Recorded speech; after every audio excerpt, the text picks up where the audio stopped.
Guys, mapagpalang gabi po sa ating lahat. Welcome back to my YouTube channel. Again, pinapasalamatan ko lahat ng mga sumusuporta sa ating channel. So, overtime tayo ngayon. Gabi tayong nag-vlog kasi importante po sa paglilipat tanim yung ating pag-usapan ngayon. Sa Chinese Pitsay, kapag umaga tayo kasi maglilipat tanim, maaring marami po yung mamamatay. So, because of our experience, gabi tayo naglilipat or hapon para sa ganon, sigurado po nakakaunti or meron namang mamamatay, kakaunti lang. And before tayo pag-usapan yung transfer po yung mga alaman natin ng mga pitsay, gusto ko muna mag-share ng isang verse gaya po ng sabi ko sa aking channel na nag-share tayo ng verse. Hebrews 13 verse 5, sabi niya po doon, hindi kita iiwan, hindi kita pababayaan. Tandaan mo kapatid, sa mundong ito, maraming nag-iiwan sa iyo, pero may isang tao, may isang Diyos na nagmamahal sa atin na hindi kanya iiwan, hindi kanya pababayaan. So yun po yung verse na yun.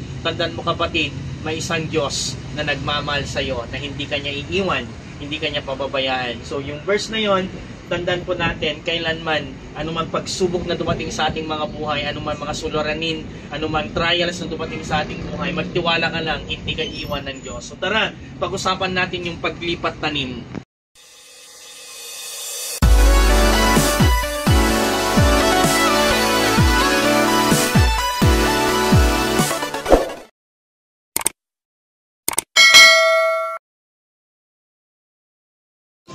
So yan, paano po maglipat ng tanim?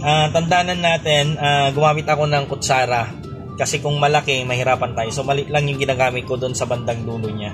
So dahan-dahan lang natin alisin. Paikutan natin muna. Yan. Para yung paglipat, tingnan po natin. Oh, hindi siya naalis. No. Then after that, ilalagay na natin yung nakariting binutasan ko na. Then, takpan natin konti. So yan.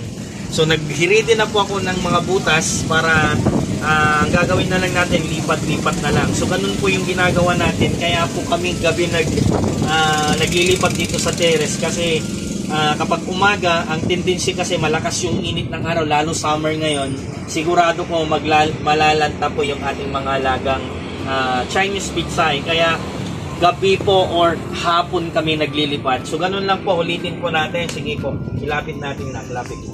So namimili tayo yung tatlo na ito, tatlo. Maglilipat lang po tayo ng pitsay kapag tatlo na po yung mga dahon niya. Like example to, kukunin natin to, so paikutan natin ulit. Yan. After natin mapaikutan, bunutin natin siya. So yan. Tapos ililipat na natin.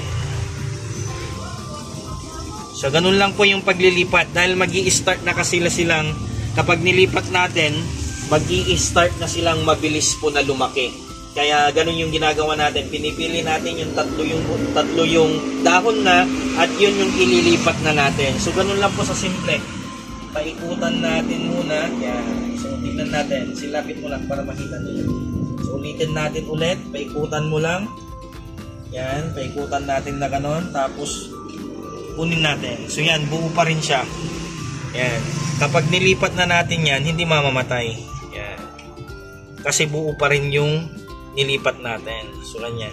Iwasan po natin humawak dito sa mga tangkay. Yan, sa tangkay na yan. Kasi pag yan ay napisil natin na ganun natin maigi, ang mangyayari po, mamamatay na. So, ingat lang, huwag magmapura.